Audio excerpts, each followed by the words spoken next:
Hey everybody, going to start another project. This is a Stihl BR600 blower. This is the blower, for those of you who follow my channel regularly, this is the blower that I picked up in a package deal, non-running, along with the MS290 chainsaw. For those of you wondering about the MS290 chainsaw project, I just ordered this evening a carburetor kit. I was torn between whether or not I wanted to just go with a knockoff Chinese carburetor for around 20 bucks from China, or a carb kit for about $6. I actually ordered two kits. One kit claims to be made in the USA, it's just a diaphragm kit.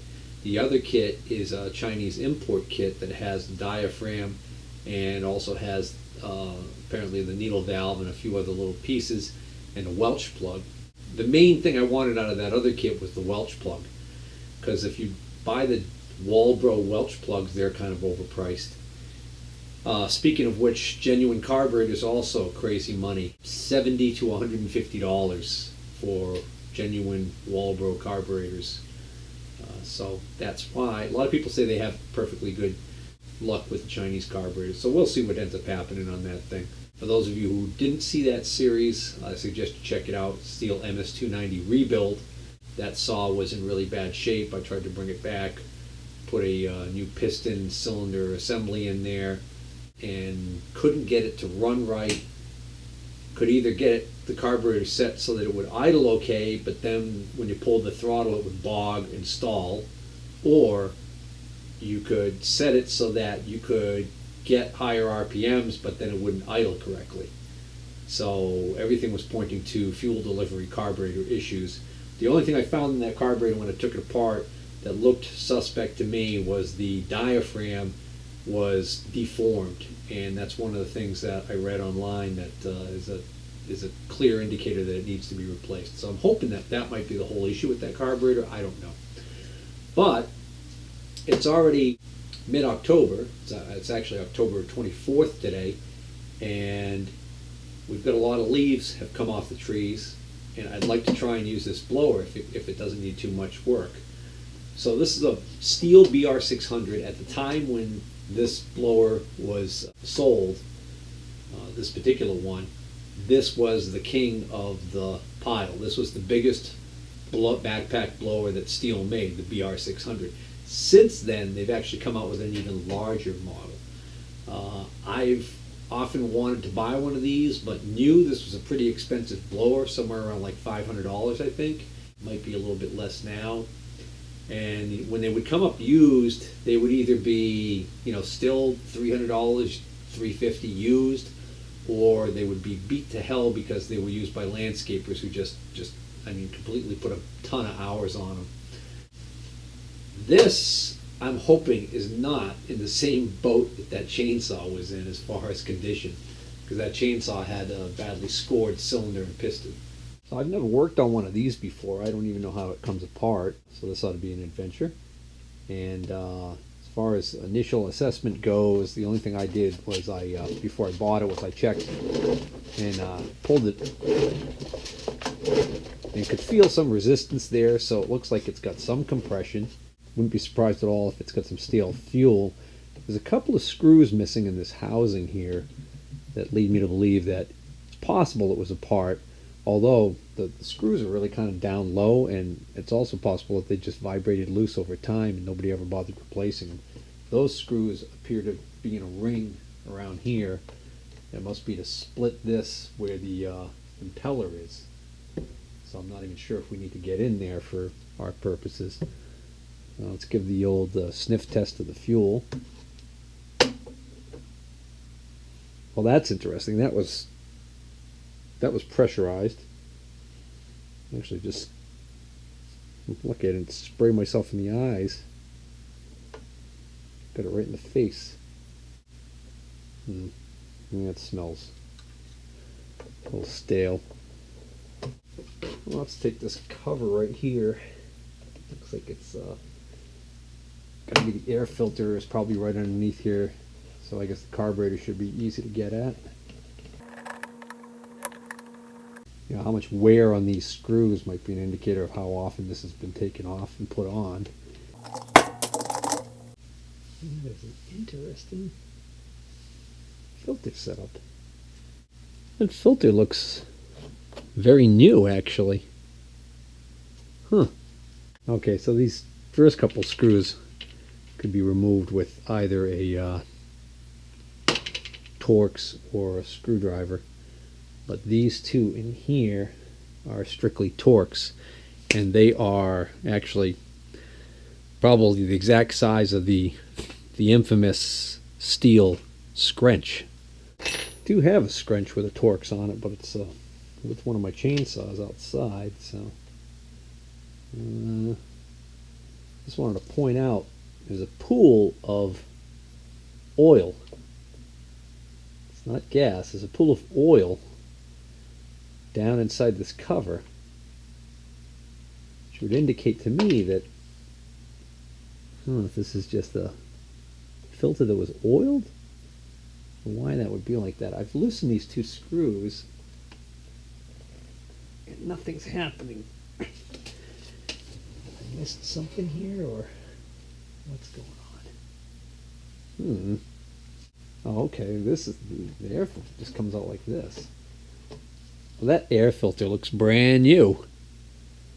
That's a brand new air filter. Somebody just put a new air filter in this, which, that's interesting. Why does it have a brand spanking new air filter in it if it's not running? That makes me think that somebody tried repairing this and failed, or discovered something horrible. There's a little, almost like a trap door. It appears to be some sort of a trap door that I can swivel out of the way, if you can see that or not. Right here. It exposes this hole. For what purpose is that? Could that be like a cold weather versus warm weather type of thing? In other words, if that's in the open position, I bet you that's for cold weather. You probably put it up in this position for cold weather, and that would allow hot air coming off of being pulled across that cylinder head to be pulled into the intake, as opposed to when this port's blocked off, that's going to allow it to only pull air from the outside, which is going to be colder air. That's just a guess, but that's what I think that is. Well, let's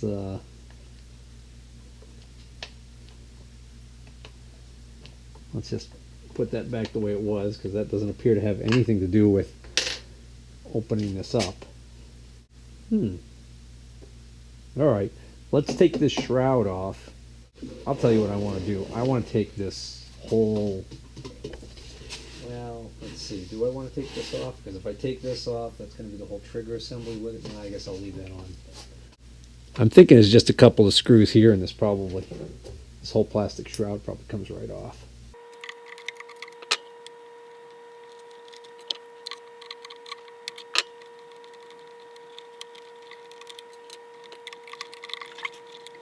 It almost looks like this is supposed to go over the recoil assembly. Well, that's what's missing, screws. Oh no, wait a minute. It's just loose. Well, that's disconcerting. That's either broken off or completely stripped out. Well, let's take it off since it's got issues. Oh wow. Yeah, I think these screws are completely stripped out of the plastic.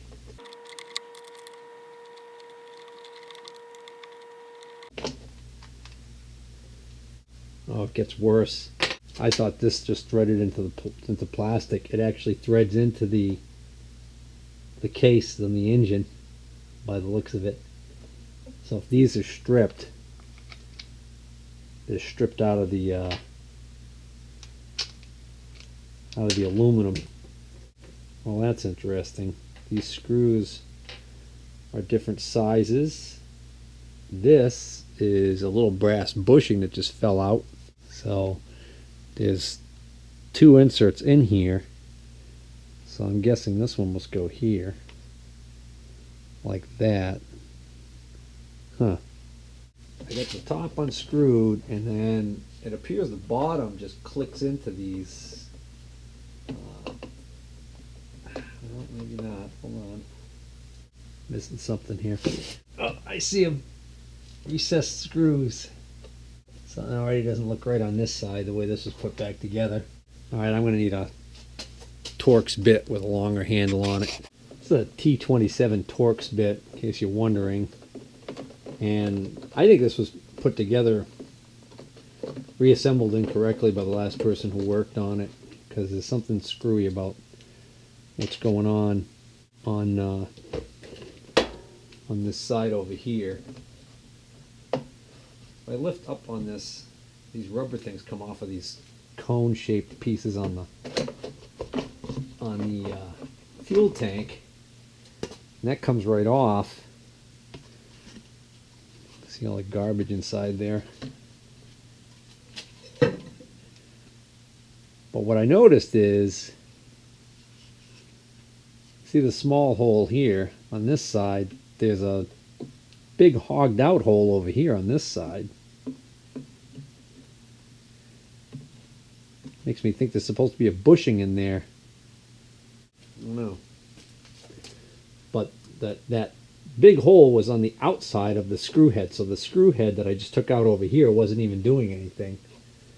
Matter of fact, it's not even all the way out. Here it is, right here.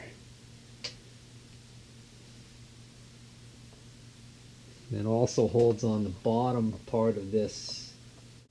Well, this is interesting what they've done here. These two screws that I loosened up over here actually go all the way through the carburetor and thread the carburetor into the intake here. And it looks like maybe that screw that I tightened back up, which acts as a little way to loosen this little shutter, I think it might also do double duty and go through into the case. No, it doesn't. I can see. No, I can see that doesn't. That's not what's holding this. Something is holding this housing fast. Oh, right behind this cable, there's, I think, a piece of plastic goes in and goes to that screw right there. Let me take this right here out. There we go. All right. So that's got to go behind this cable, behind this housing right here. Huh. So if I undo this line going to the bottom of the carburetor, which looks like it might be an impulse line. In other words, right here, there's a line going to the carburetor. Well, let me pop this line off.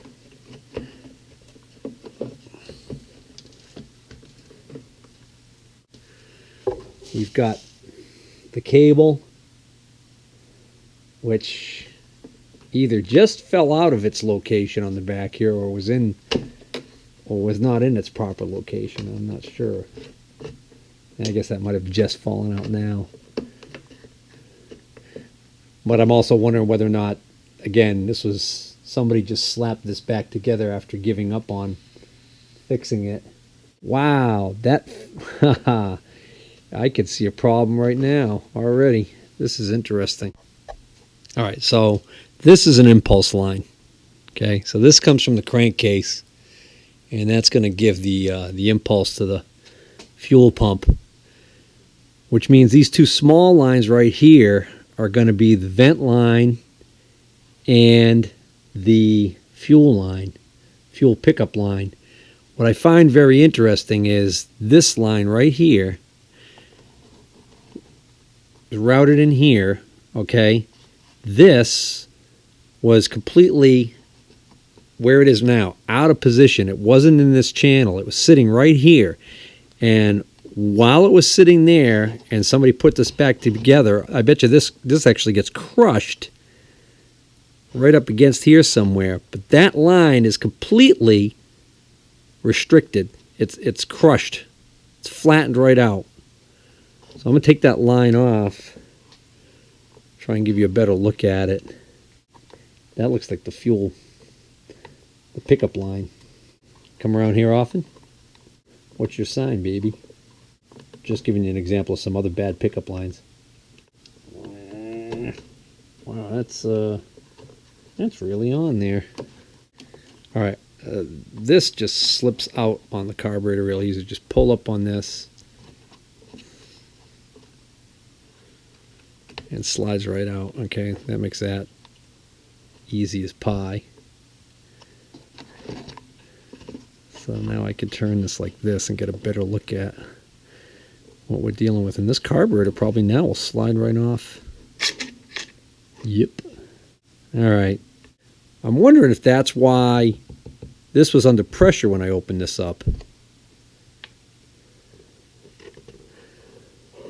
There appears to be a vent right there on the top of the tank. It doesn't matter. Either one of these lines being completely restricted like that, crimped down to nothing, either one of those could be a cause for this to not run. Yes, you can still see how crushed that is right there. But I can't get over is how stuck on there this is. I mean, it's really on there. You know what? That's so badly damaged, I'm going to cut it anyways. There's no saving that line. Well, all right, we still have pressure. Why?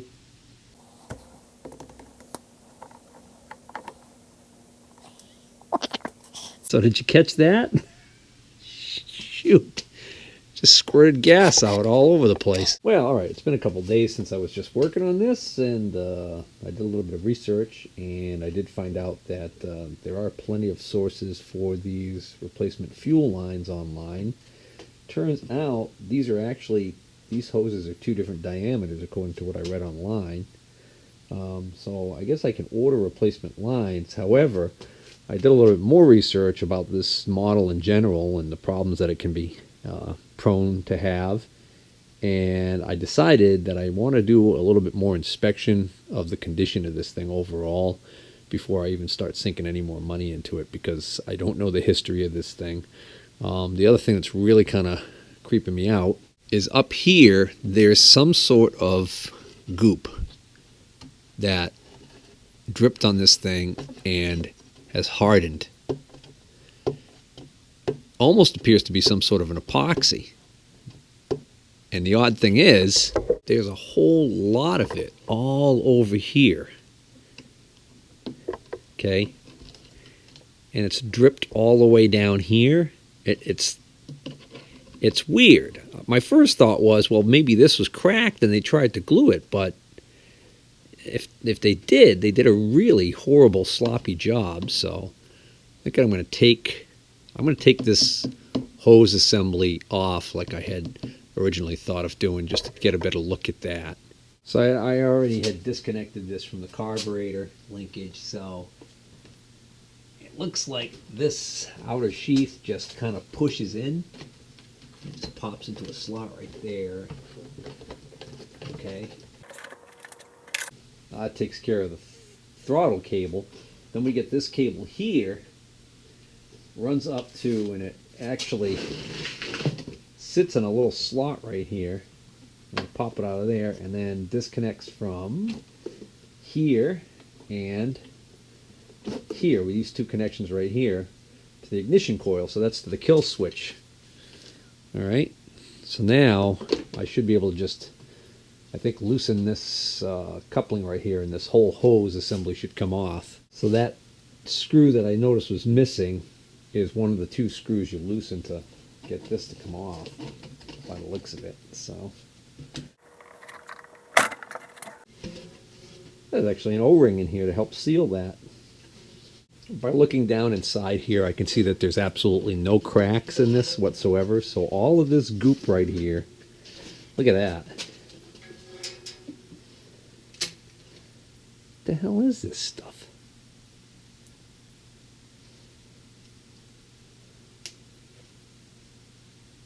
This all appears to have leaked onto this. I don't know.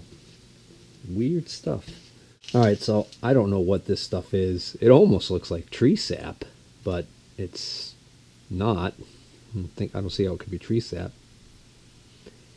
When I break it open, there's some spots that are still not cured and like gooey. Boy, it's got a very familiar smell to me, but I can't put my finger on it. I don't know what that smell is. strange. Next up, I'm going to get this assembly off, which is this backrest, the heavy-duty shoulder straps, and this plastic frame. There are 4 screws hidden behind here that hold this on. I believe it's 4. Alright, so I got the 4 screws out that go into these springs here. See to separate this from this. Something in between here. It looks like a... No, that's just a weed, dried up root or something that gets sucked in there. Alright, let's see, so...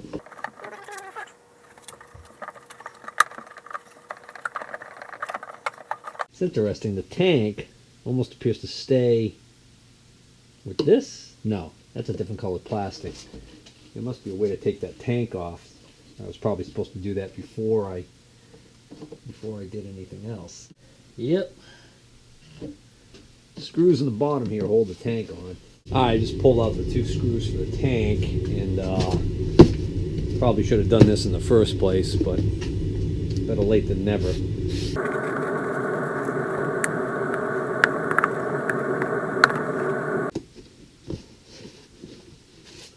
Alright, let's see. Those 2 screws should have done the trick as far as the tank goes.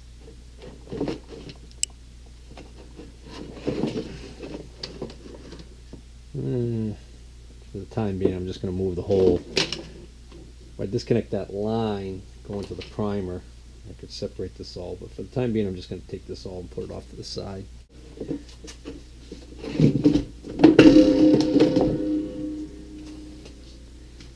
Now this whole pack can come out. There's more of that goop on the muffler itself, indicating either this stuff doesn't burn or melt, or this stuff dripped on this thing after it was no longer running. I just had to hang a new shop light.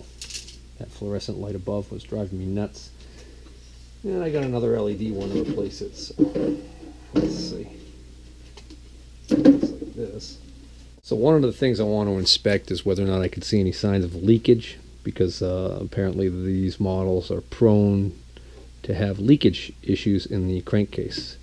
Right, this is part of this molding, but this piece right here is not. It's held by 1 screw right here. Since this is held in by only 1 screw, I think I'll just put this 1 screw back in its proper location for storage. This is the valve cover. This is a what Stihl calls their 4-mix engine design. It's actually a 4-stroke engine, but it does not have a wet sump crankcase, so there's no oil in the crankcase. It uses 2-stroke oil mixed with the fuel to lubricate the crank bearings. By doing this, they're able to keep the design very light, but they also have the benefits of a 4-stroke engine. The number 1 benefit I find on these trimmers and blowers that Stihl makes with the 4-mix technology is the fact that these things run a lot quieter. I guess the other thing that's supposedly the main driving reason behind this technology is lower emissions. So if I want to separate this whole block from the assembly, from this plastic blower assembly, I've got to actually remove the impeller, and for starters I've got to take these screws out, take this whole top piece off. Judging by the rust on that impeller screw, I think I'm gonna probably have quite the challenge there. Alright, so I'm not quite understanding why, but for some reason oil is dripping out of this, engine oil. That's not fuel. It's engine oil. Why is that dripping out of this? The other question is, where did that just come out of? Alright, I'm flipping this thing over and everything, trying to figure out where that oil just came from, and now another big huge puddle has just formed on this side. This is getting weak. Well, I guess I should have realized, based on all the oil found in the cover for the air filter, that it's coming out of the intake. So I just turned it over with the intake facing down, and a big gush of oil came out of it. So why the cylinder has so much oil in it, I don't know.